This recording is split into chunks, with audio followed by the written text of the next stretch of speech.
Sir नमस्कार। नमस्कार जी।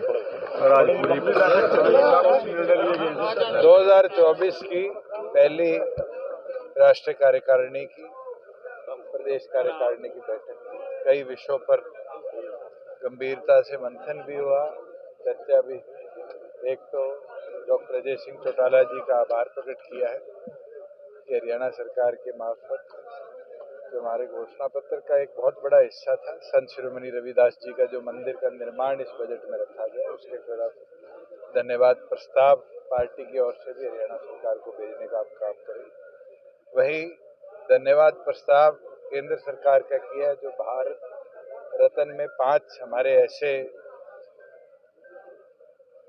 महानुभाव जिनने देश सेवा में अपना समर्पण किया, जो पिछले दिनों में दिए गए हैं।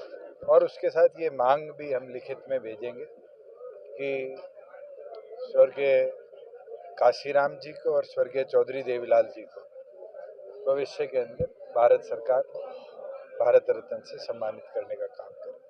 बूथ सखी, बूथ योद्धा पे जो कार्य हुआ है उसका विवरण भी दिया गया और एक हफ्ते में उसको कैसे और गति के साथ कोड ऑफ कंडक्ट से पहले कंप्लीट किया जाए, उसके आदेश दिए गए। और मैं उम्मीद करता हूँ कि टाइम बाउंड मैनर के अंदर जो बूथ लेवल पर पार्टी का प्रचार है उसको लोकसभा चुनाव को लेकर क्या कुछ निर्णय, उसके लिए एनडीए से चर्चा करने के लिए 5 सदस्यीय कमेटी डॉक्टर अजय सिंह चौटाला जी ने बनाई है।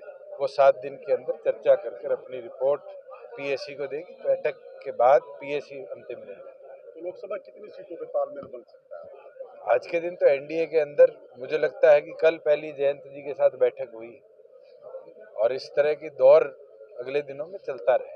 बैठ के चर्चा करके इस पे कोई निष्कर्ष नहीं। सर कल बीजेपी इंटरनल इशू है, मुझे लगता है वो बेहतर विवरण दे पाए। कल जो बरसात हुई है, ओलावृष्टि हुई है, काफी नुकसान कल रात को ही हरियाणा सरकार ने 15 मार्च तक गिरदावरी जो चल रही थी उसकी सीमा को बढ़ाने का काम किया है, ये देखते हुए कि कल रात तक ओलावृष्टि अलग अलग जिलों के अंदर हुई। किसान के फसल लॉस को 2 से 3 दिन के बाद प्रॉपर ब्यौरा भी हो पाएगा। और क्षतिपूर्ति पोर्टल को भी हम खोलने का काम कर रहे हैं।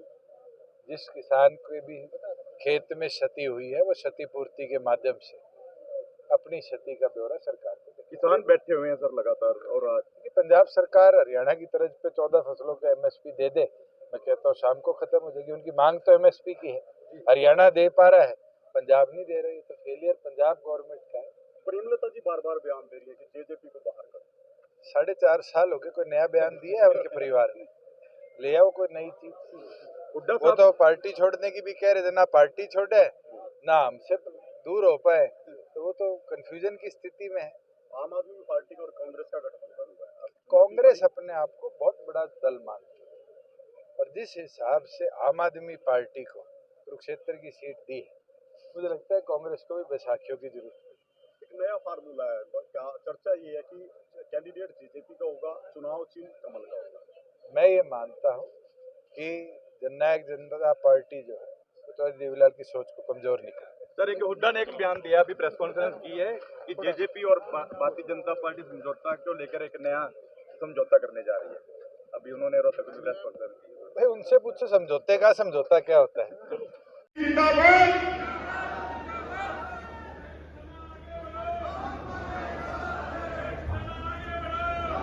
हमारे बलजीत पूरन जी माननीय उप मुख्यमंत्री जी का बुक्का लेकर स्वागत करेंगे।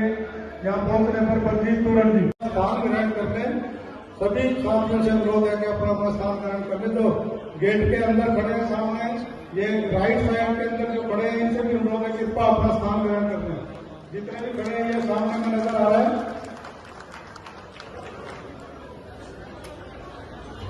बलजीत की इसमें कुछ चर्चाएं हमारी जो है वो पार्टी की होनी है, तो इसलिए आप सबसे निवेदन है, जितने भी प्रेस के साथी हैं, ये रविंद्र जी से अनुरोध करूंगा कि इनको देखने कोई प्रेस का साथी या कोई वो आदमी यहाँ अंदर ना रहे, कोई बॉडीगार्ड गनमैन भी अगर है तो वो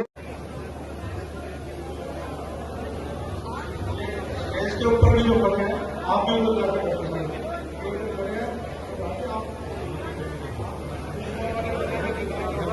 जितने